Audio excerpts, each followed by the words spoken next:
Well, thank you for that very kind introduction, and thank you also for asking me to come back to this beautiful part of Denmark. It's really good to be here. And tonight I'm talking about C.S. Lewis. I'm going to focus on his transition from atheism to Christianity, which I think you'll find very, very interesting. But of course, we're not limited to that. If you want to talk about anything else in the Q&A session afterwards, we can do that. But basically, this is really interesting. And what I want to do is try and give you a sense of who this man is, of the kind of thought processes that moved him from a very aggressive, very committed atheism as a young man to actually becoming a Christian apologist. And I also want to try and give you a sense of what he thinks about things. And I hope that you'll find this interesting. Lewis and I have one or two things in common. We were both born in Belfast. We both discovered Christianity at Oxford, which I think is a very important point. But Lewis, I have to say, is a much better writer than I am. So I do always feel I stand in his shadow. And I think that Lewis is something who I think really, if I can put it like this, is a witness to the ability of God to change people's minds. Lewis was very aggressively, very committed as an atheist by the age of about 16. And it's very interesting to see why he should have been an atheist. And I'll look at that in a moment. And then he won a scholarship to Oxford, but the problem was, of course, Lewis was born in the late 19th century, and of course you can begin to work out the First World War clearly intruded on his career, and certainly one of the things that happened to Lewis was his aspiration to study classics at Oxford was interrupted by the First World War, which of course reinforced his atheism, and I will be coming to that very soon. But one of the points I want to make is that Lewis actually was someone who, as a younger man, like so many people at that time, was damaged both physically, he was badly wounded, but also spiritually and intellectually by the First World War. And Lewis basically was an atheist for a number of reasons. One of them was he felt that science and religion were incompatible. Another was he felt that Christianity was a kind of myth, like, for example, ancient Greek myths, or indeed Nordic myths, and therefore was something that might be interesting, but was not true. But I think Lewis's experience in the Great War, the First World War, really was enormously important in kind of way moving him to a very convinced atheism. And Lewis's experience of the First World War really did reinforce his atheism. So what I want to do is try and explore with you some of the themes he develops in his writing. But let's begin by looking at a photograph. This is a beautiful photograph taken in May 1917 in University College, Oxford. This is the entire student population of that college in 1917. Why were there so few students? Answer, they were all conscripted into the army. Lewis stands there at the back. He's at the back on the right-hand side, and you can see him standing there. And I want you to imagine that you are looking inside Lewis's mind. What would he have been thinking? Would he have been thinking, 50 years from now, I will be one of the greatest Christian apologists ever? No. For a start, Lewis was a very dogmatic atheist at this point. And secondly, Lewis's primary concern, we know from his letters at this time, was, I am not going to survive going to fight in the British Army in France. He did not expect to survive, and indeed one of the most interesting letters he wrote to one of his friends was, there were 5 of us who trained for the army at Oxford, and I am the only one who came back. So basically we're looking at someone who did not expect even to survive the First World War, let alone develop a career after that point. But I think that's a very interesting photograph because it reminds us of a hidden actor in the life of C.S. Lewis. Lewis was a very clear atheist, and I explain why that was in a moment. But things change. Things change unexpectedly. Things change radically. And it's all because of, as Lewis describes, in Surprised by God, being taken aback, being taken by surprise by the presence of a God who he had thought to be absent. So we'll come to that in a moment. But let's move on now and look at Lewis's career. So we're looking at Lewis. We're looking at him for longer than I expected, but we're now moving on happily. And basically, Lewis, I think, was a really very interesting person. He returned to Oxford in 1919, again as an atheist, and began by studying classics. And then, unusually, Lewis followed this by a degree in English language and literature. Lewis, I have to tell you, was really clever. And you can tell this because Lewis did his degree in classics. He obtained first-class honors at both points in the assessment of that, and first-class honors in English language and literature, having done that 3-year degree in 1 year. So you can see that really Lewis is a very interesting person here. He went on to become tutor in English language and literature at Magdalen College, Oxford, and indeed remained in that role for nearly 30 years before finally moving to Cambridge. I'm an Oxford person, so we forgive Lewis for going to Cambridge. But anyway, and then finally he retired and died in Oxford in 1963. And as many of you will know, Lewis died on the same evening as John F. Kennedy was shot in Dallas, Texas. And there is a picture of Lewis's building in Oxford. Lewis has an office in that building. It's one of the most beautiful buildings in Oxford. It's called the New Building in Magdalen College. And as you might expect, in Oxford, a new building means 1780. So let's go back to Lewis's atheism, because I think this is really interesting. Lewis was an atheist, and he was very clear about why he was an atheist. Number one, science had made religious belief irrelevant. Those of you who are scientists may say, look, can we just stop there? Because that seems to be rather an overinterpretation. It seems to be a very dramatic conclusion from very slight evidence. But actually, Lewis really did think this as a teenager. He was absolutely convinced that science had kind of way eroded any conceptual space that God had once occupied, eroded any plausibility in God. Science simply made God irrelevant and redundant. And then alongside that was this idea which he found in Freud. Many of you will know this, that religion was a wish fulfillment. I would like it to be like this. I need it to be like this. And therefore, it's going to be like this. And Lewis basically said people invent God because they are inadequate, they cannot cope with uncertainty, with anxiety, with death, and therefore they invent God as a way of seeing them through. And then, of course, the First World War itself, because Lewis just saw this as being, in effect, the final nail in the coffin of God. If there is a God, why did the First World War happen? And again, let me remind you, Lewis was not simply a spectator of this conflict. Lewis was a participant, badly wounded, had to be invalided out of the British Army. Now, you'll probably recognize all of these arguments, and they were very real for Lewis.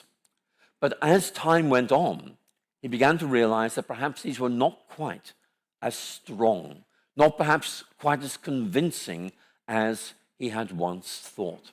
And certainly what we find is Lewis, when he begins to return to Oxford and study things properly, that he begins to have misgivings about atheism. First of all, he begins to wonder, is science really as simple as I had thought? I'll come back to that. Secondly, he began to realize that, well, maybe Freud is right. We are all prone, we're all liable to believe in things we would like to be true. But isn't that true of atheism as well as Christianity? And for Lewis, that becomes a major concern. Maybe I did not want there to be a God. Maybe I wanted there to be a world in which there was no God, because then I could do precisely as I wanted. So Lewis began to realize maybe there was a danger, not so much that he'd invented God, but that he'd invented atheism. And then thirdly, he began to have misgivings of his analysis of the First World War. He saw this as a self-evident indication of the plausibility of atheism. But if there is no God, then how do we explain the First World War? Well, the answer is it is human beings.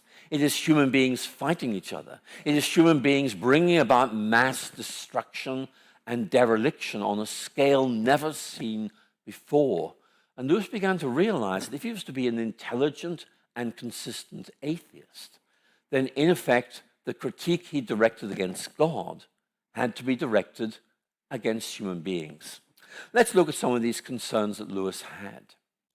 This is his concern about suffering. I'm going to read it to you, then I'm going to explain what he's getting at here. This is a well-known quote which many of you will come across, but it needs to be explained. My argument against God was that the universe seems so cruel and unjust. But how had I got this idea that it was, this idea of what is just and what is unjust? A man does not call a line crooked, that means bent, unless he's got some idea of a straight line. What was I comparing this universe with when I called it unjust? And the point that Lewis is making is that really he began to realize he had an intuition. This wasn't the way things should be. But it wasn't something he could defend rationally. And if he could defend it rationally, it was that there is this absolute transcendent standard called justice. And the First World War did not conform to that. But where did he get that from? And Lewis began to realize that actually this didn't really make intellectual sense. In effect, in critiquing God, he presupposed God. So it's a very interesting point. But more importantly, I think, is this point. As I mentioned in the slide I showed you a moment ago, in the 1920s, Lewis really began to think, well, look, atheism is probably right, but it is not really very interesting. It doesn't do anything for me. And interesting, as many of you will know, Lewis reached this conclusion because of his growing interest in the imagination, in the emotions. In other words, to be a proper human being is not simply to think, it is to feel, it is to experience, it is to imagine a broader vision of reality. And Lewis began to realize that actually his atheism really cut him off from a very important part of human experience. He said that there are two sides to my existence. On the one side, a many-islanded sea of poetry and myth. On the other, a glib and shallow rationalism. Nearly all I believe to be imaginary. Nearly all I loved I believed to be imaginary. Nearly all that I believed to be real, I thought grim and meaningless. So Lewis is beginning to think, atheism is probably right, but it's grim and it's meaningless. It doesn't give me something exciting to really give me a vision of who I am, of what life is all about.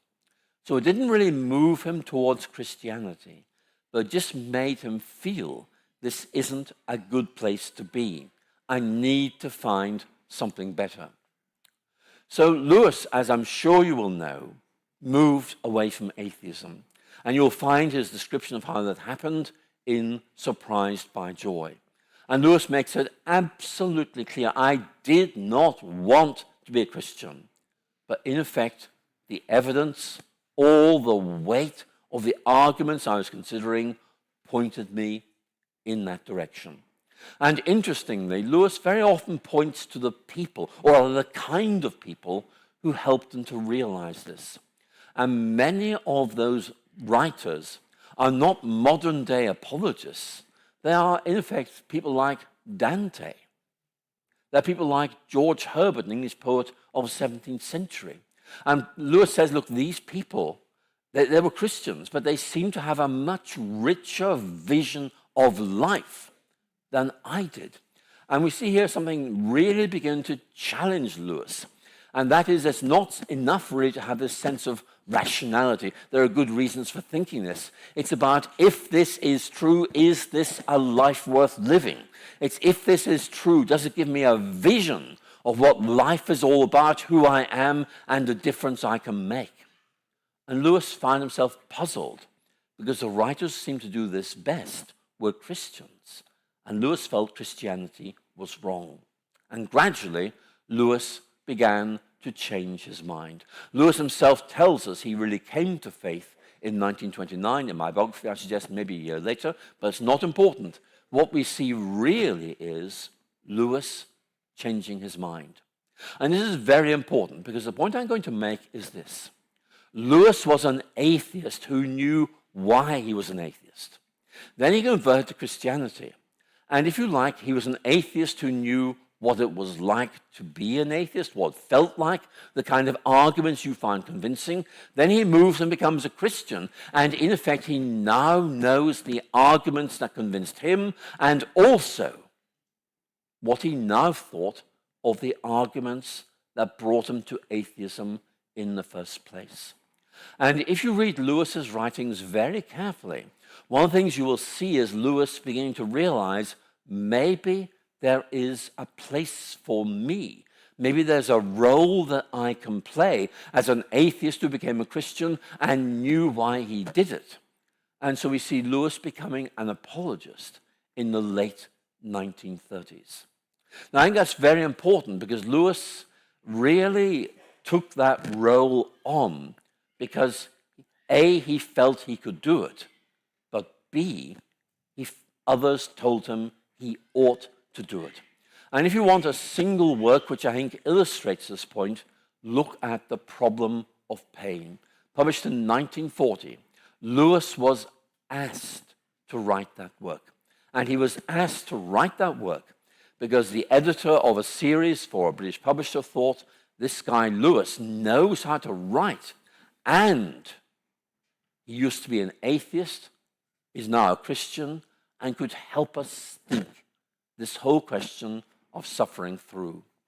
So really, Lewis is giving us an understanding of what the Christian faith is all about.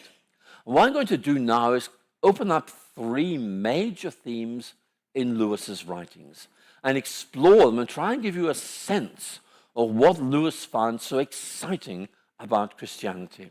And these are probably very familiar to all of you, but if not, there are things you'll really enjoy engaging. First of all, the idea that Christianity is a big picture of life. In other words, it's not just Christianity says A and B and C. It's much more Christianity gives you this rich, this textured, this profound vision of what life is all about, and A and B and C are in there. But the key point is they're interconnected in a broader vision of reality. Secondly, the role of stories. And thirdly, the place of imagination and reason.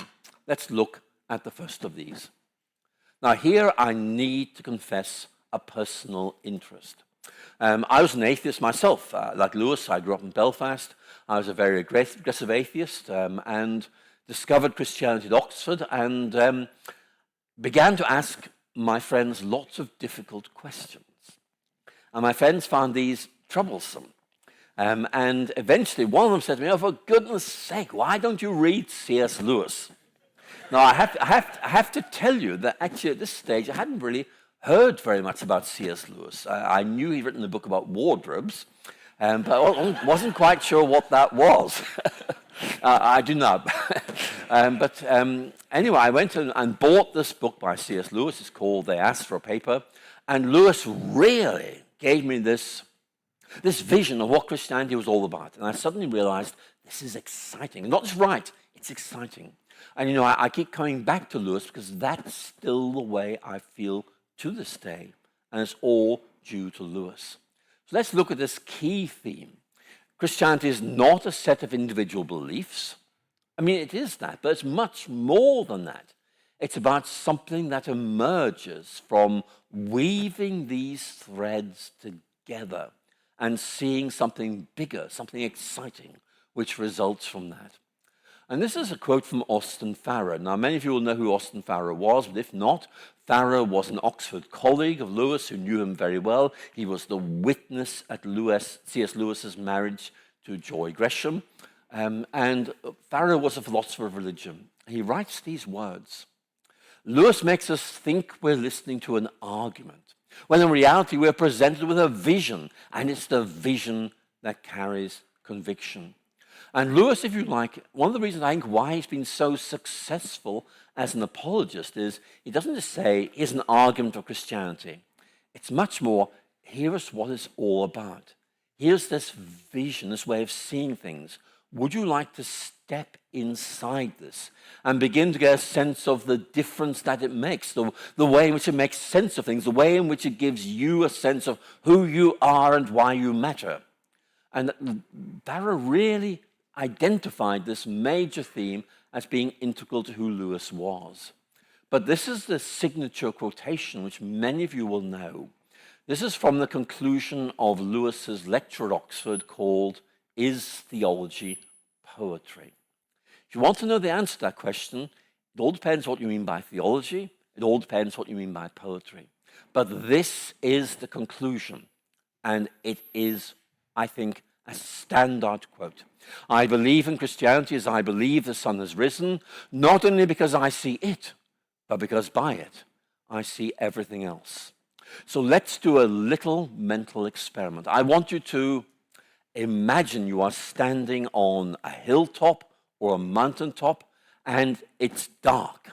And the sun will be coming up shortly, but at the moment you're looking down from the top of the mountain. It is dark. The landscape is shrouded in mist and shadow, and then the sun rises, and as it rises, the shadows begin to disappear. The mist begins to burn off. You begin to see things as they really are, not with complete clarity. There's always some mist and shadows remaining. But for Lewis, that's what Christianity does. It gives you a quality of vision of life, which really is transformative. You feel, I know what it's all about. I can step into it and really become part of this vision. So that really is a theme that lay behind my own encounter with Lewis back in 1974. Lewis was absolutely clear that Christianity offers us a connected and coherent account of the world that lets us work out how we fit into it. Those of you who enjoy reading Mere Christianity will recognize this theme. If you look at Mere Christianity, it isn't really a defense of individual Christian beliefs. It's much more, here is this bigger picture. It explains things like, for example, why do we long for something of supreme importance when what we find in the world never seems to satisfy us at all? And Lewis makes the point Christianity is able to engage this. So I think this is a very important aspect of Christianity. And of course, it immediately moves from apologetics to spirituality, because Lewis, in effect, invites us to see Christianity as giving us this spiritual way of looking at the world, which means it's inhabitable. We can position ourselves there, it makes sense of things, and it means we can live there and act within it meaningfully. And for Lewis himself, that was a really important point. But another point that's really important for Lewis is the role of stories. Now, Lewis realized the importance of stories long before he became a Christian. He loved reading childhood stories back in Belfast in the early 20th century. He read, for example, The Tale of Squirrel Nutkin. Those of you who've read this will perhaps be puzzled by that. But the point is that Lewis just felt it captured his imagination. But more than that, it showed how stories were able to open up things in a very deep way. And Lewis really felt that atheism was simply a set of ideas. It didn't use stories. And then, as many of you will know, Lewis had this very interesting conversation with probably his best friend in September 1930. Most of you will know the story. If you don't, when I mention the name of Lewis's best friend, you'll begin to see how all this hangs together. because Lewis and J.R.R. Tolkien had a long walk together talking about the role of stories in making sense of our world, and above all, the idea that Christianity tells a narrative, a story, which makes sense in itself and makes sense of every other story we tell. And Tolkien, in effect, opened Lewis's mind to realizing that Christianity was not a set of ideas, but a vision based on a set of stories. And that was really important because immediately Lewis began to realize you could use stories as a way of talking about faith and stories as a way of presenting faith. And of course, you probably know this, but if you look at Lewis's diaries from the late 1920s, Lewis and Tolkien are meeting every Monday morning to talk about their literary ideas. And one of the ideas they're talking about became the Lord of the Rings. So you need to realize Lewis actually played that very important role of being a midwife to that story, because as Tolkien himself said many years later, for many, many years, The Lord of the Rings had one reader, C.S. Lewis, and Lewis did me the service of encouraging me. This is worthwhile. Keep going. You know, we all need friends like that. I'm sure you'll agree. But the key point here is that Tolkien and Lewis, between them, recognized how important stories are. Christianity tells a story, and it's a fascinating story, but it's a story that makes sense of who we are and why we tell stories in the first place. And for Lewis, that was so important. Stories capture the imagination, and they convey information. Now, if I was lecturing to you about J.R.R. Tolkien, I'd be talking about The Lord of the Rings. I'm talking about C.S. Lewis. I want to talk to you about the Chronicles of Narnia and why those are so important, and again, how these cast light on why Lewis moved from atheism to Christianity. And again, the point I want to make is Lewis, for several years, thought, well, maybe atheism's right, but it doesn't excite me, it doesn't do anything for me, it doesn't tell stories, whereas Christianity does. And that conversation with Tolkien really changed his outlook altogether. Let's look at the Chronicles of Narnia. Not the first set of novels that Lewis wrote. Lewis actually had appreciated the importance of of narratives before then. Think of his science fiction trilogy. But his Chronicles of Narnia, I think, really bring out very, very clearly both Lewis's own vision of faith and why he thought stories were so important. Here are the points I'm going to make. Here's the first of them. You and I exist in a complex world. And as we live in that world, people will tell us stories of what we think this world is all about. One story is, there's no God, we just make this idea up because we're inadequate. And when we finally realize this, we kind of face up to reality and become atheists. Lewis bought that for a while, but then realized this just is too slick, too simple, too superficial. And Lewis makes the point, and we see this very, very clearly in The Lion, the Witch, and the Wardrobe, that we hear multiple stories about who we are and what this world is all about. And we have to make judgments about which of these is the most reliable.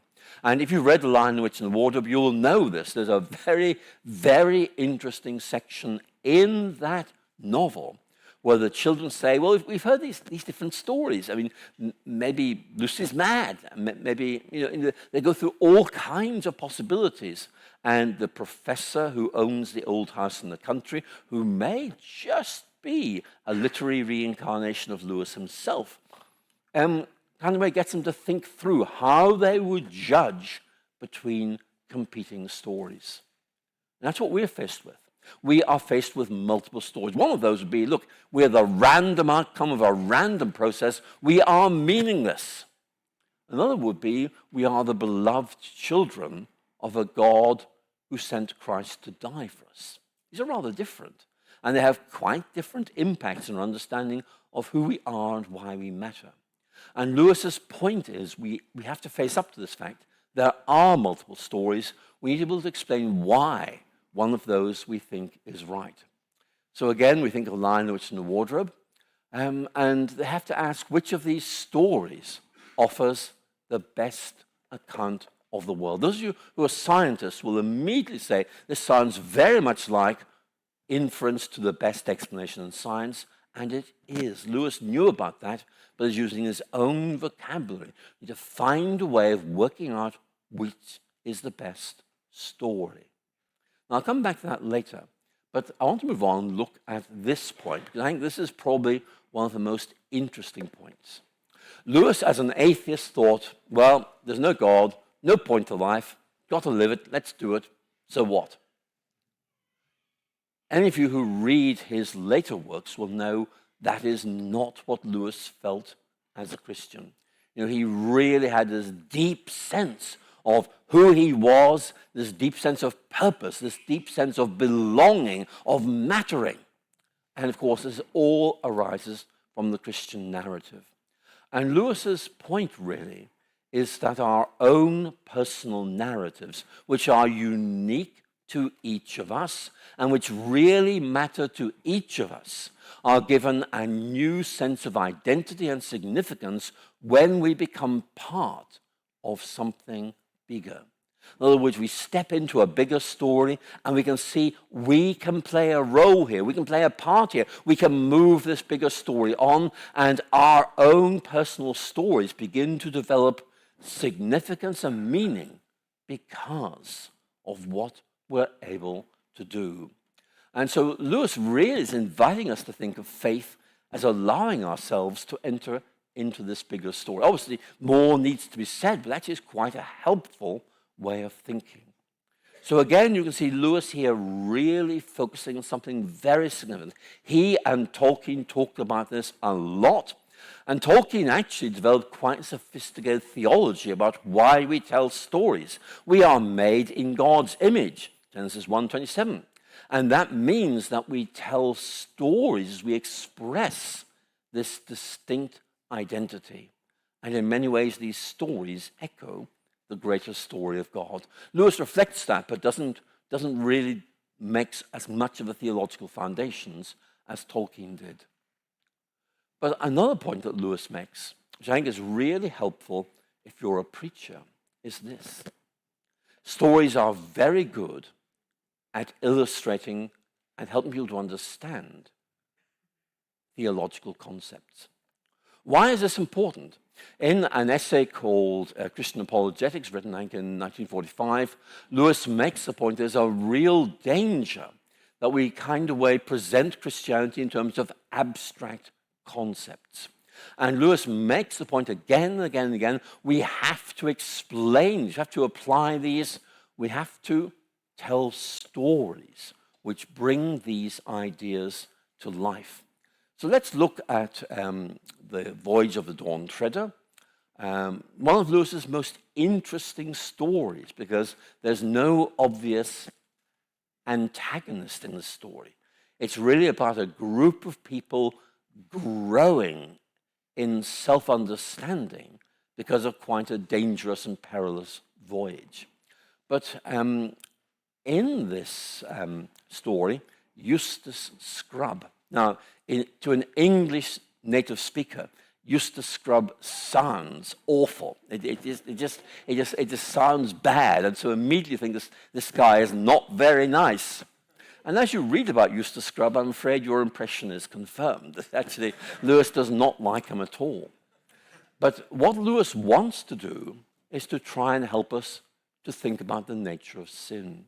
Because, sin is a very difficult idea. I mean, maybe some people here tonight who will agree with me. Actually, sin is really, really impossible to understand unless you have some kind of image or narrative to help you frame it. And what Lewis does here is, in effect, to portray Eustace Scrubb as someone who has taken over by greed. He's not saying greed equals sin. He's saying that in some ways sin is like a force that takes over us and we just can't break free from it. So he talks about Eustace Scrubb, in effect, becoming so greedy, in effect, he becomes a dragon. Now here I am very pleased to tell you Lewis is drawing on Nordic stories. He's drawing on the dragon Fafnir, and he's making the point that, in effect, what is happening to Eustace Scrubb is that he is not simply exhibiting, showing greed, he is becoming greed. In other words, it is who he is. He's been taken over by this, and he cannot break free from it. He's been taken captive by something, and he can't actually escape from it. And if you've read The Voyage of Dawn Treader, you know there's this passage where Lewis vividly describes Eustace Scrubb trying to scratch himself to get rid of the dragon skin, and it won't come off. And he's reduced to despair. Those of you philosophers may think of Wittgenstein's very famous quote, "We were held captive by a picture." And the point that Wittgenstein is making simply is we very often find we're entrapped by a way of thinking, and we just can't break free from it. And we need someone to, in effect, say there is a better way, a better picture, which actually allows you to achieve liberation and fulfillment. And Lewis actually uses that idea, though not referencing Wittgenstein. But the key point here is that Lewis is perfectly aware that many theological ideas are really quite abstract, but telling a story brings them to life. And that, I think, is a very important point. There'll be some here tonight who are preachers. There'll be some who are thinking about Christianity. And I mean, basically, it's trying to get your head around this idea. Sin not simply, it's not you're bad. It's much more you are trapped, you're ill, you're damaged, you're in a place where you can't get out of it by yourself. You need to be somewhere else, but you are not able to break free from where you are at the moment. And Lewis is trying to use a narrative to help us work out what sin is all about.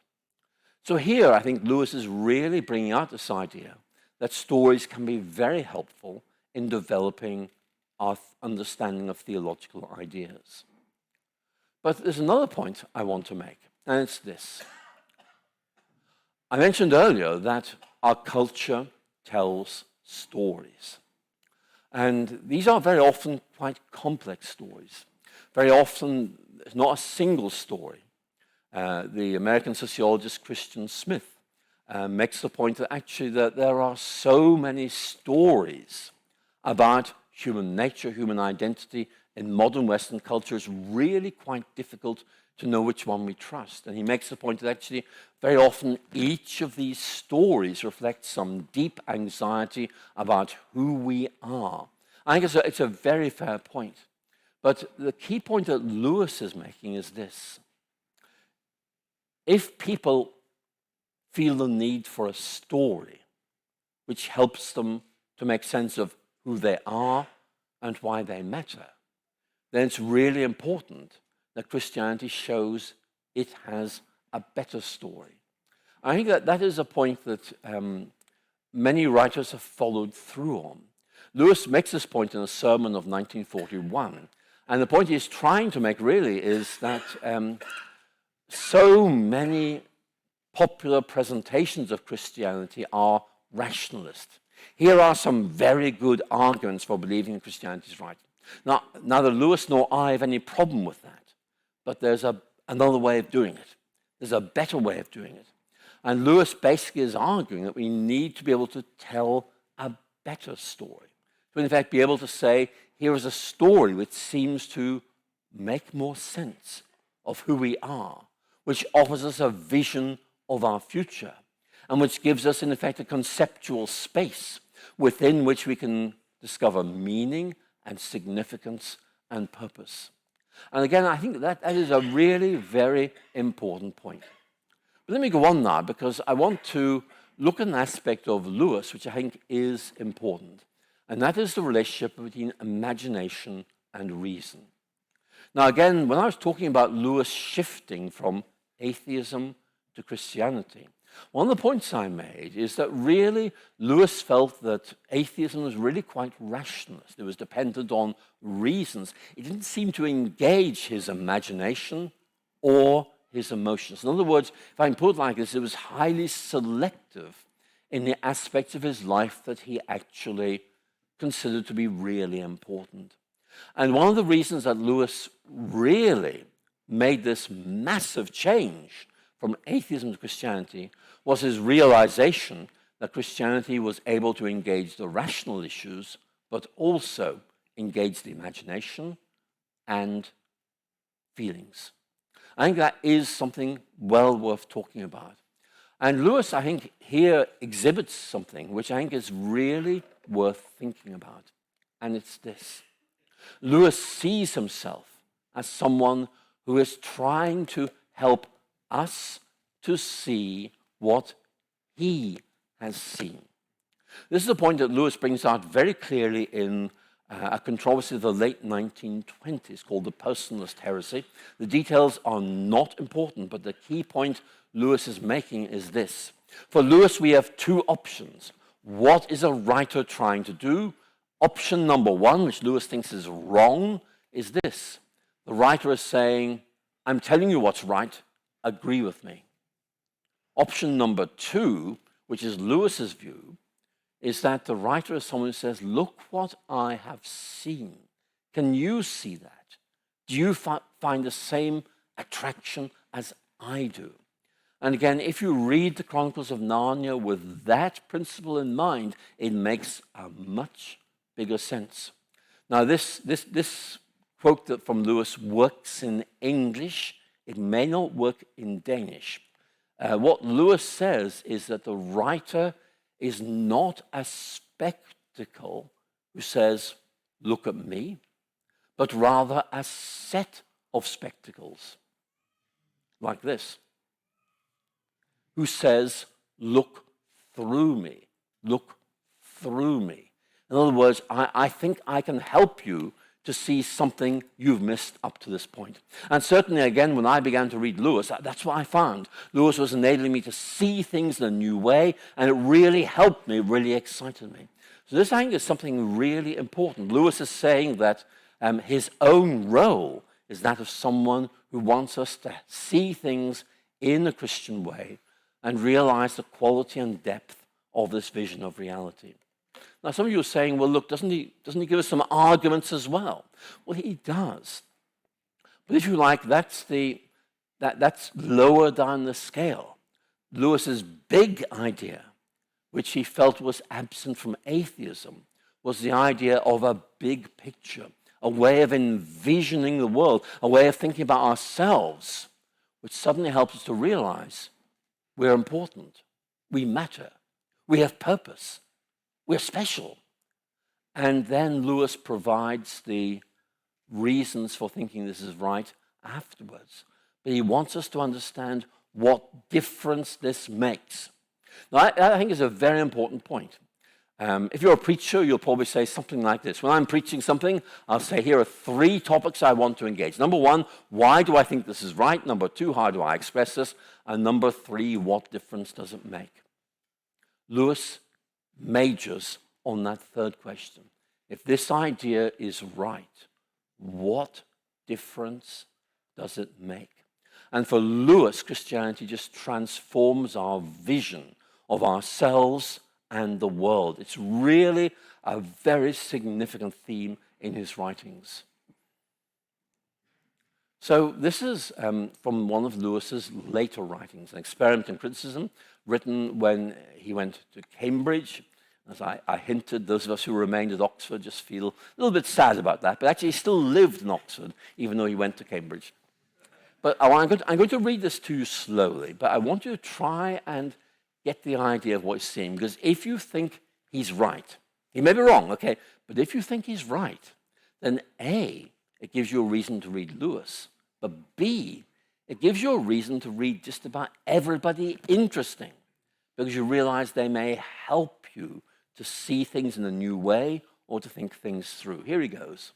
My own eyes are not enough for me. I will see through the eyes of others. Literary experience heals the wound without undermining the privilege of individuality. In other words, I'm an individual. That matters enormously, but it limits me. I need some way of overcoming my limits. In reading great literature, I become 1,000 men and yet remain myself like the night sky in the Greek poem. I see with a myriad of 1,000 eyes, but it's still I who see. Here, as in worship, love, moral action, knowing, I transcend myself and am never more myself than when I do. It's dense, but I think you can see the point he's getting at. It means each of us remains ourselves. And yet by reading writers, maybe Lewis, maybe Tolkien, maybe other writers who you enjoy, you suddenly get a sense of, here's the way they see things.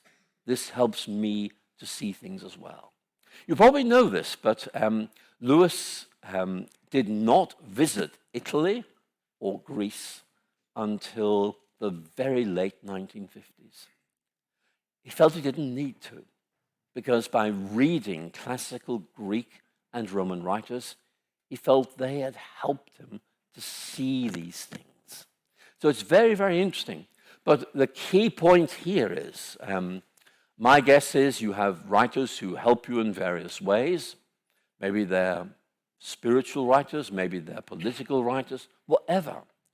And very often we read these people because they help us to focus our vision, to see things in a way that actually goes beyond what we could manage on our own. And that certainly is what Lewis is saying. And more importantly, the more people I talk to about Lewis, the more I realize this is why so many people read Lewis, because he gives them this new way of seeing things which they find helpful. And I have to say, I am one of those who have benefited from what Lewis has to say. Now, as I mentioned earlier, if we go back to Lewis in the 1920s, Lewis is still an atheist, but he's an atheist in a rather nominal sense. He's saying, look, this may be right, but actually it doesn't do anything for me. It doesn't excite me. It doesn't seem to make any difference. And Lewis regularly expresses the idea in his letters of the 1920s that atheism seemed to be a bit impoverished and impoverishing. And he uses words like thin or superficial to describe the account of atheism that he encountered. Let me go back, something's happened there. And he really felt there was a need for some way of engaging our feelings, our imagination, our emotions. And this is one of the aspects of Lewis that really surprises people, because many people think of Lewis as kind of as someone who gives us some rational arguments for Christianity. He does. I disagree on that. But actually he's doing something else, and maybe something more interesting. What he is doing is actually engaging the way we feel. He's engaging our emotions. And by doing so, he's acknowledging, first of all, these exist, and secondly, that they might be rather important. And this is, as probably many of you will know, the basis of his argument for desire, which isn't really an argument. It's much more a kind of a way of saying, look at this big picture, and you can see how it makes sense of our feelings. Why are they there? What are they there for? And it's really one of these points that Lewis makes, not really a rational argument, but more a sense that this is giving us a way of seeing things which really seems to engage our feelings and help us make sense of where they're pointing. And Lewis had a very strong sense, there was a deep, that most human beings have a deep sense of longing for something undefinable sometimes, that really nothing in this world seems able to satisfy. And Lewis's point is this: where does this come from, and what does it mean? It might mean nothing. Lewis is absolutely clear about that. But on the other hand, most of us find our feelings actually quite significant. What do these things mean? And so Lewis basically, something's happened there, basically argues that what we have here is this deep sense of a feeling which nothing that we know is able to satisfy. How do we make sense of it? Well, it might mean nothing at all. But, and here's the key point, Lewis is saying, if you look at this feeling through a Christian lens, through a Christian big picture, then in effect it becomes, if you like, God speaking to us. God saying, there's something you're missing. And this feeling has its origins in God, but also its goal in God. And what Lewis is doing here is in effect reworking a very famous prayer of Augustine of Hippo from the 5th century, which many of you will know. It's in the very first paragraph of his book, The Confessions. You have made us for yourself, and our heart is restless until it finds its rest in you. Now, obviously, I could say a lot more about C.S. Lewis, but I really feel it's very important to let you direct the conversation. So in a moment, I'm going to wrap up and give you the chance to direct the conversation in any way you like. But I think a key point to understand is this. One of the reasons that C.S. Lewis is read by so many people is that when you read him, you have a sense that he knows two worlds. He knows an atheist world, he knows a Christian world, and he's able to try and capture what they're like and why he made a transition. And I think it is really very important. For many, you probably have read many Christian writers who just give you arguments and don't show any sense of intellectual empathy or anything like that. Lewis is someone who knew where he'd come from and knew why he'd moved, and in effect is able to speak to other people who are in a very similar position. That's one of the reasons he's so interesting. He spoke to me. I'm sure he speaks to many others as well.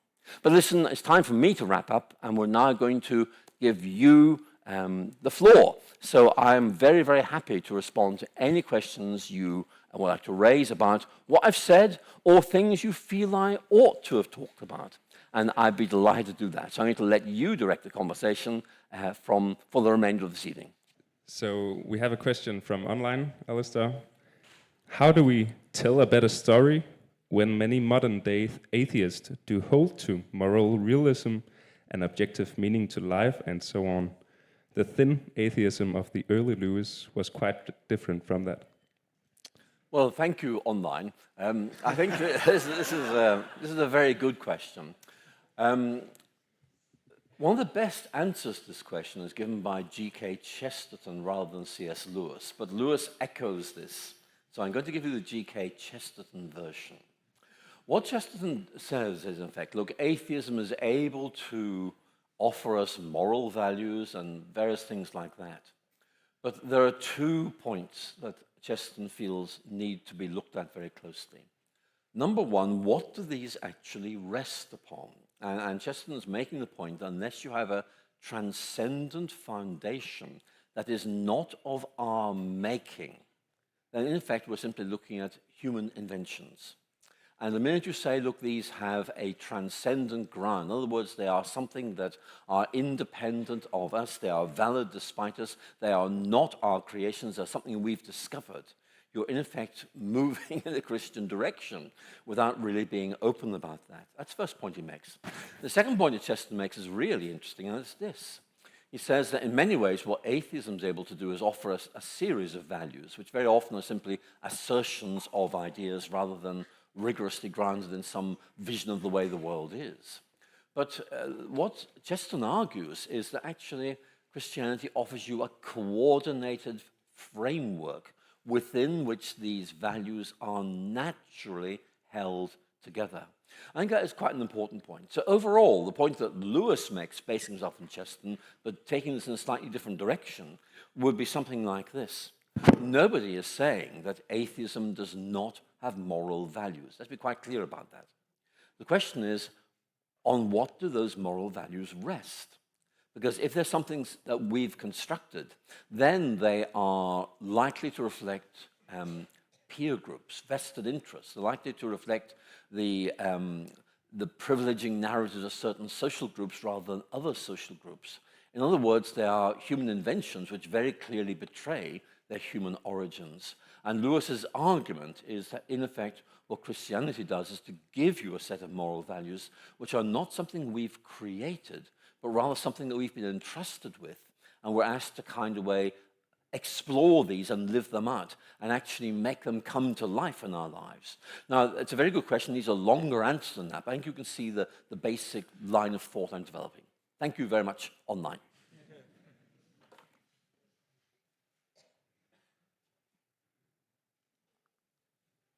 Hello, I'm Alexander. I was wondering what Lewis thought about the lake of fire, Damnation. I've read some of his books, but I don't remember him writing about that. I think he did probably, but what view did he hold of damnation? Did he hold the traditional view, or? Yes, that's a very interesting question. Lewis, if I can put it like this, articulates a vision of the Christian faith, which many people find profoundly attractive. But there are two criticisms that are very often made of it, and I will tell you what they are and see if this resonates with what you've just been saying. Number one, that actually, because Lewis is trying very, very hard to speak to all Christians, his idea of mere Christianity is really a sort of consensual Christianity. He doesn't want to get involved in denominational disputes. It means that actually some issues that are really important don't get discussed because they are denominationally sensitive. And the other thing is that, of course, Lewis pardon me, does tend to omit a lot of ideas that many people would think are important. You've mentioned one, and he doesn't really talk about that very much. Now, you could read that into him. You could read that into The Last Battle. You could read that into, I think, parts of Mere Christianity. But I have the impression that Lewis doesn't really see these as having quite the same importance, for example, as a doctrine of the Incarnation or a doctrine of the Trinity. So that, I think, will be a problem for some people for Lewis. Then we have to say, does Lewis's agenda actually explain this? Now, the reason I'm mentioning this is that in many ways what Lewis is saying is, what I want to try and do is to help people, in effect, explore Christianity by giving them a sense of what it's all about. And that means he doesn't really give them a total account of what Christianity is. He gives a sort of a slightly selective approach. And that has its merits, but it does involve leaving quite a lot out. So my own feeling is that Lewis is offering us, if I can put it like this, a shared, consensual, but partial vision of Christianity, and is inviting us to discover the rest for ourselves. Certainly, there are aspects of Lewis's analysis which many people feel just leaves too much out. Unfortunately, I can't ask Lewis himself why he didn't talk about this. My guess is it's because he has this sort of ecumenical vision and really wants people to explore this. But I don't really know. But you're right, these things just aren't there.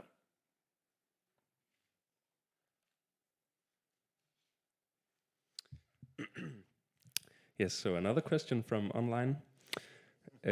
How did C.S. Lewis balance, on the one side, his personal commitment to Christ, and on the other, being intellectually open to other new, better stories? Yes, this is a very good question. In fact, I have to say this is a question I've had to wrestle with myself. So I'm going to talk about C.S. Lewis, because I think that's what the questioner online wants me to do. So it is an important question, and there'll be many Christian academics in this audience who will probably say, I recognize that question. Let's talk about that. What Lewis is trying to do, and again, I touched on this a little bit in response to the previous question, is to in effect, help fellow academics take Christianity seriously. And he realizes he cannot do that by a simple repetition of the creeds. He's got to find some way of drawing them in and enabling them to explore things. And inevitably, that means that it's only a partial exploration. I think what Lewis is doing, if I could use a very familiar image, is opening a door and saying, look what's through there. Off you go, explore. You know, it's really like that, but he doesn't really go into the detail you and I might expect, except at certain points which resonate with his own academic interests. Now, there's something we haven't really talked about, but many of you will probably have noticed this. When I talked about narratives, when I talked about experience, when I talked about imagination, if you are a scholar of literature and language, you're going to be talking about these things anyway. In other words, it's almost as if Lewis is academically positioned, if I can put it like that, to really be able to engage with those questions from the standpoint of someone who knows about imagination, who knows about the use of language, and he's read Spencer's Language of Poetry and knows how to do things with it. So my own feeling is that what Lewis is doing is not necessarily making his approach to Christianity dependent on any particular scholarly theory, but rather is using his own toolkit based on literature and language and saying, this is something that can be used and applied to the Christian faith.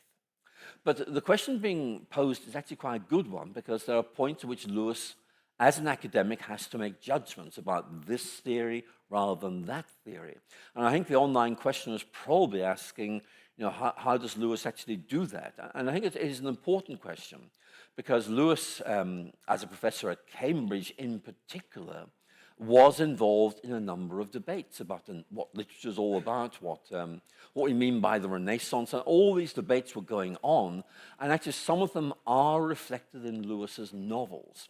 But again, what I see is Lewis very often, if I can put it like this, presenting episodes or points about these debates rather than the debates themselves. So I think really, if anybody's interested in discovering Lewis's scholarly persona, in other words, trying to figure out what he thought about the great literary debates of the time, you won't find those really in his popular works about Christianity. You'll have to look at the more academic works, mostly published by Cambridge University Press. And one of them I mentioned earlier this evening was, of course, An Experiment in Criticism, where Lewis is actually intervening in a major debate about the involvement of the reader in the text, which is a major debate back then and still is today. And in fact, the quote I gave you is really beginning to open up that question. Thank you.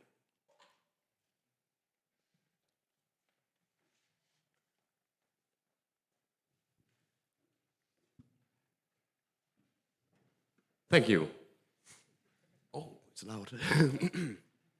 Regarding damnation, you just said that C.S. Lewis didn't have much thought about damnation, but then I guess you have to explain what is The Great Divorce about then, if it's not about C.S. Lewis's thoughts on damnation. Thank you. I didn't entirely hear the word you were saying. It came across to me as the nation. Did you say damnation?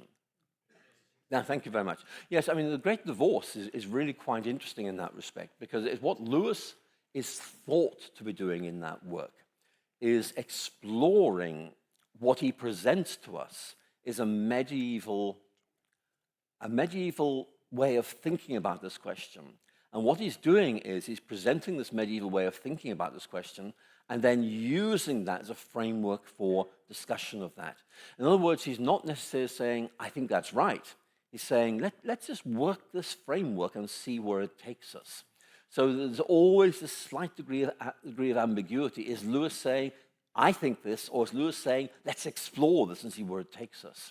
But certainly you're right. I mean, it does help us understand in some ways. I think that many of us really like his description of a typical English liberal bishop, who is very well sketched, I have to say. I very often find myself wondering who he has in mind. So I think that there are questions there. So I think the question there simply is Lewis saying that's what I think, or that's what I'm exploring? I think it's probably what he thinks, but I think he's also really exploring the idea just to see where it takes him. Thank you. Yes, so a question from Christopher. The world has always known bigger stories. The Greek gods or the Nordic gods have stories. I could join my forefathers as a warrior in Valhalla. Why is the story of Jesus a better or more truthful story? I think Lewis and Tolkien both answer this question, and so I think it is really a very good question.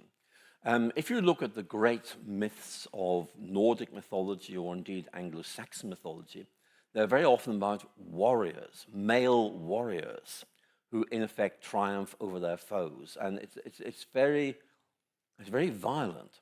And Lewis, of course, as a scholar of English literature, would know the Anglo-Saxon poem, The Dream of the Rood.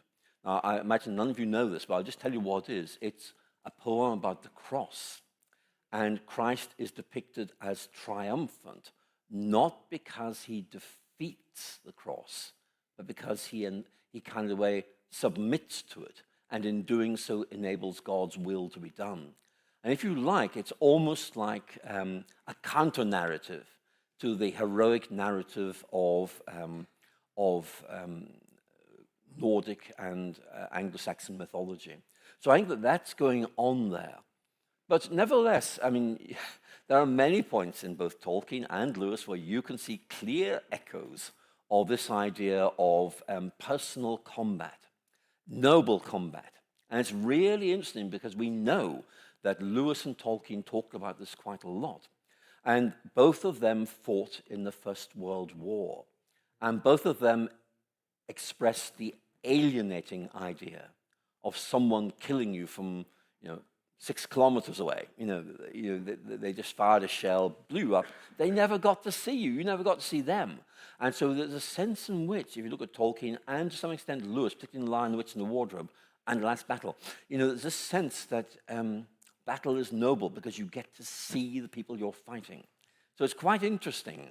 I personally don't quite agree with it, but I know many of my friends like it, so I need to tell you about it, while at the same time saying this isn't really something I like, but I know that many of my friends find this a very attractive aspect of both Lewis and Tolkien. And indeed, if you talk to people who enjoy watching the Peter Jackson movies of The Lord of the Rings, very often they'll say it's the battle scenes, it's all about heroism, that sort of thing. And part of me says, well, yes, it is, but we need to say more than this. Thank you.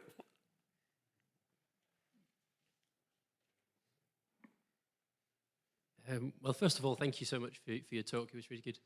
It might be a short question, but I was just quite intrigued by what you said about George Herbert being potentially like an inspiration or an influence. I was just wondering if you could see that somewhere in Lewis's work, like references or inspirations. Well, you can certainly see it in Lewis's big writing in the Oxford History of English Literature, excluding drama, where he does talk quite a lot about Herbert. But my own feeling is that Surprised by Joy actually gives you quite a lot of clues. That actually Lewis really likes John Donne, Thomas Traherne, George Herbert. And the reason he gives for this is that they seem able to capture and represent the complexity of human existence. It's not good, not bad. It's kind of a very complex thing. And Lewis just said, look, these guys have found a worldview which is capable of capturing this complexity. So when you read them, you think these guys understand it. They know that this is complicated, and they're actually working with something which you feel is a real account of what human beings do when they think about things. But interestingly, Lewis identifies, in particular, George Herbert as a cause of his own conversion. And the reason for this is precisely what I've mentioned. Lewis says the Christian mythology, that was the word he used at the time, back in the 20s, seemed to saturate Herbert's writings, and yet it seemed to yield such a satisfying account of human nature. And you can see him saying, where is this going to take me? And then Lewis, a few sentences later, says, a good atheist has to be very careful about what he reads because there are traps everywhere. And I think George Herbert is one of those traps. Thank you. Another question from online. Rasmus asks, isn't building acceptance of a worldview on stories fragile? I have to say it again. So isn't it fragile to build your worldview on stories? Fragile. Fragile. Thank you. Yes, I think the answer is that clearly what we're talking about here is the issue of faith. You're not talking about something that is demonstrably and compellingly true. What you're saying is here's something that's imaginatively really attractive and actually conveys intellectual truth, and you say, this actually makes sense. And it's one of those things where Lewis talks about, there's several points, which is, what is it that makes you think this is right? And one of the things that Lewis looks for is imaginative traction. In other words, its ability to capture your imagination. I think that's very important. And then also the outcome. Does this prove the basis of a meaningful life? And certainly what Lewis is saying is that in his experience, this actually proved to be the case. So what is interesting here is, as an undergraduate, Lewis studied philosophy. But actually, as you read Lewis, you don't see philosophy being used very much, apart from kind of we're putting down very simplistic philosophical arguments against God, which Lewis does very well. But he almost saying that to engage the really deep questions of human existence, what Karl Popper calls ultimate questions, actually, kind of Oxford philosophy isn't really all that much use. You need something deeper. And that's why Lewis says that literature is so important, because these are people who have discovered something, who really come to realize that something is true, not just in the sense of being notionally correct, but of being existentially transformative. And so that's what Lewis is really getting at. For Lewis, actually, I'm overstating slightly, so I must make this clear. Lewis is almost saying the capacity of a worldview to transform is an indicator, not a proof of its importance.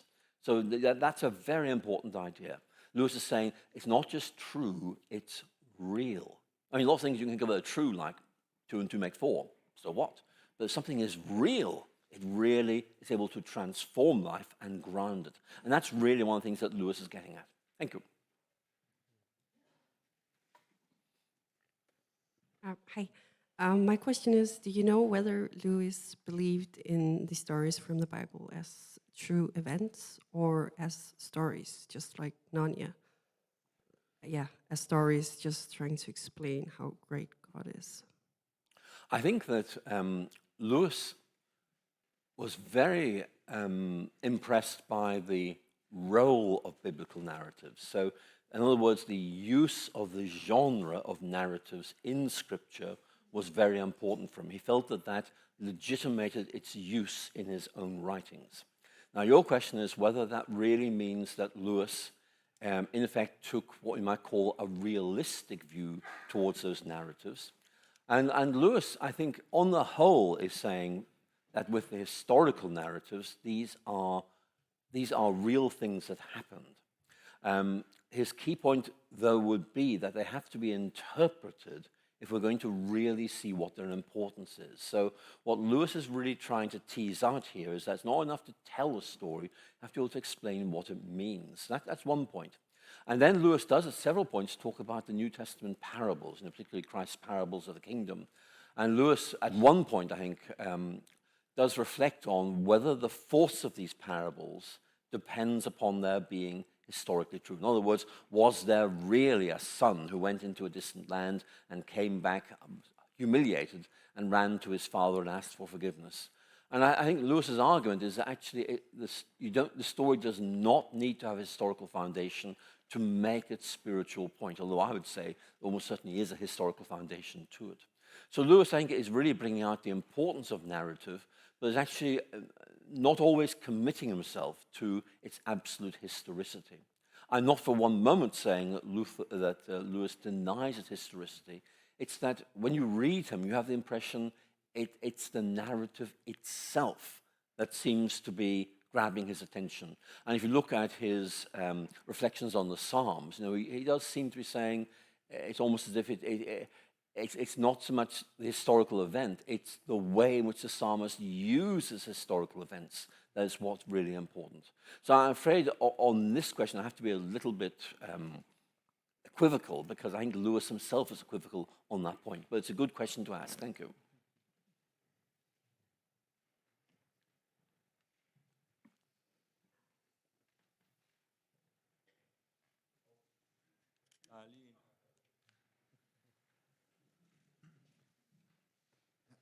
Thank you so much for the inspirational talk, Professor McGrath.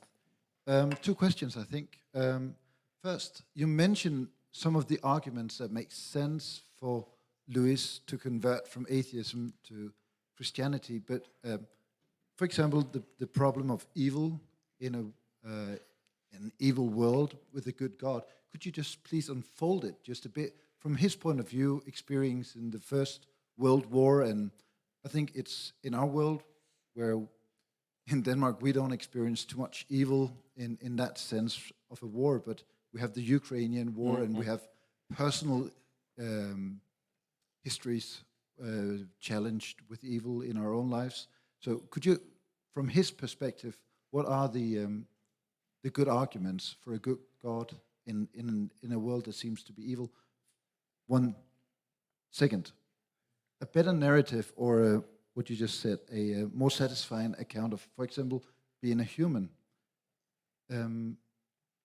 I have a confirmation class or two and some serious discussions, not really to gain ammunition. I think I've got that, but still, how could you say that, for example, being a meaningless bundle of atoms, persons like we are with a limited lifespan, is a worse or better story of being a person than being a flawed human being tainted by sin and apparently with a risk of being damned for eternity?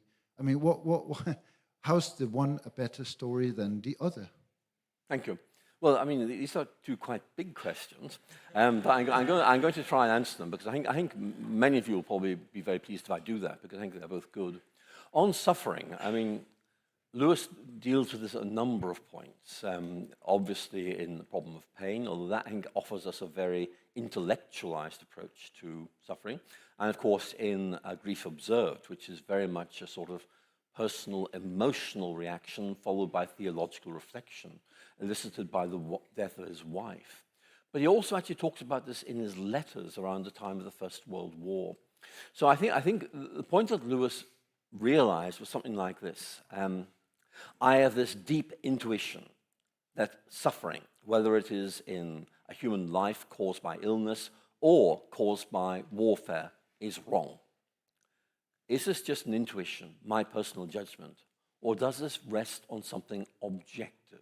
In other words, is this not just me saying, this is a matter of taste for me, that I think this is unpleasant or bad or evil, or do I have grounds for saying this is actually wrong or evil?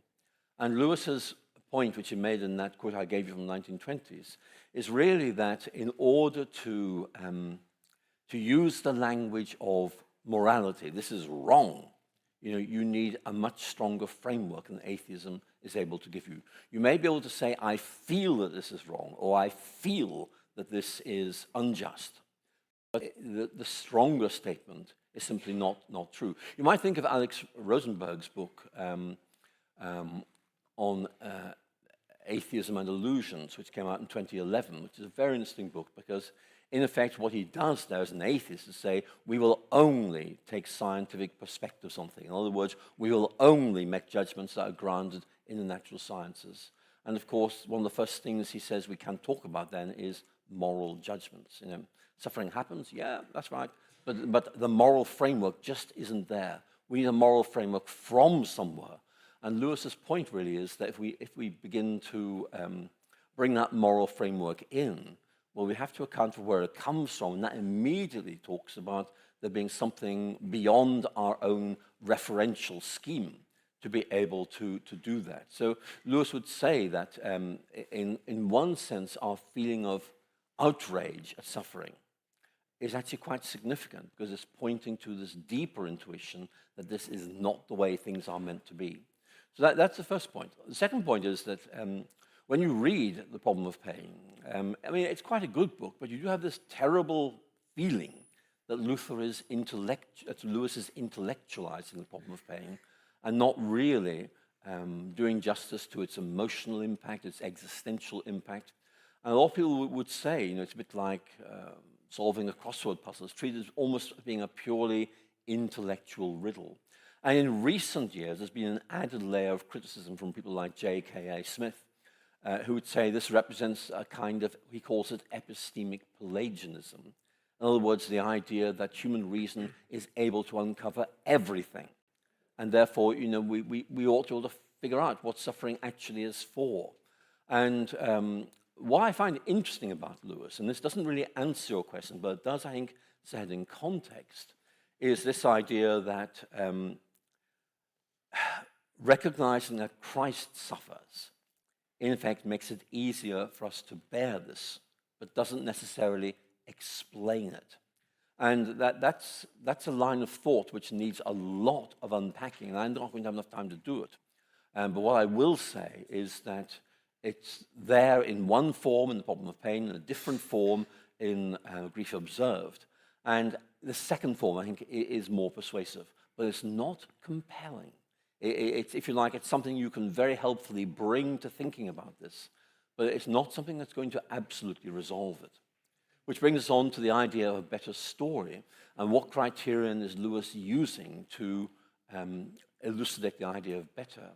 I think what Lewis is really getting at here is what we might call an explanatory success, or an explanatory virtue, and an interpretive virtue. Those two things both there in scientific theorizing. And Lewis is really saying that you have to have some way of saying this story is able to help us make sense of things, but also to interpret things that are happening and see them in certain ways. And again, suffering might be an example of that. So Lewis's shorthand, a better story, basically needs an awful lot of unpacking. And between you and me, I'm not sure he actually does that unpacking, unfortunately. The sermon in which he used that phrase dates from 1941. He died in 1963. And I'm not really sure I see him unpacking that in any detail. So what I'm doing is telling you what I think he means by that. But again, it's not really, I don't think he really helps us here. But it does, I think, give us something to work with, to think about how we can try and show that Christianity does narrate something which actually has the capacity to engage the imagination, feelings, and so on. But obviously, there's an awful lot more needs to be said. Thank you. Yes. So Jonathan asks why Lewis converted to Anglicanism and not Catholicism. Yeah, because he was very influenced by Catholic intellectuals such as Chesterton and Tolkien. So did he have any Anglican? Yeah. Well, let me tell you what I think. The reason I'm phrasing like this is because nobody really knows. But I will tell you what my view is. I speak as an Anglican. I often ask myself, what would have happened if C.S. Lewis, instead of going to university in Oxford, went to university in Scotland, where you have a very different ecclesiastical situation? Now, the reason I'm asking this question is not trivial, because in his book, The Screwtape Letters, there's one bit where Lewis sets out what I would describe as a theology of place. What I mean by that is you belong to the local ecclesiastical community as an expression of who you are. And it helps to understand why Lewis began to go to chapel in Magdalen College and began to go to church in Headington, because he felt this was the right way of expressing it. But of course, the parish model in England is primarily Anglican. If he'd gone to Scotland, it would have been Church of Scotland. What would have happened then? Nobody knows. We can't do that experiment. But certainly there were people like Tolkien who would say, look, you ought to really think about Catholicism, although he didn't press them very hard on that point, I have to say. In fact, I think that actually Tolkien and Lewis actually, in their interaction, really sharpened each other up. So I think that perhaps they were quite happy to be a Catholic and an Anglican and not really worry about this. But I think the answer is that Lewis was an Anglican as a matter of historical contingency, not theological reflection. But that's me. Others would disagree. They would look at his analysis of poets like John Donne, Thomas Traherne, and George Herbert and say, look, can't you see these guys are articulating an Anglican theology, and look what they're doing with it. So you know, I would have to defend myself. But that's my hunch, okay? Yes, unfortunately, we have to bring the Q&A to a close, so let's give an applause for Professor McGrath. Thank you. Thank you. Thank you. Thank you.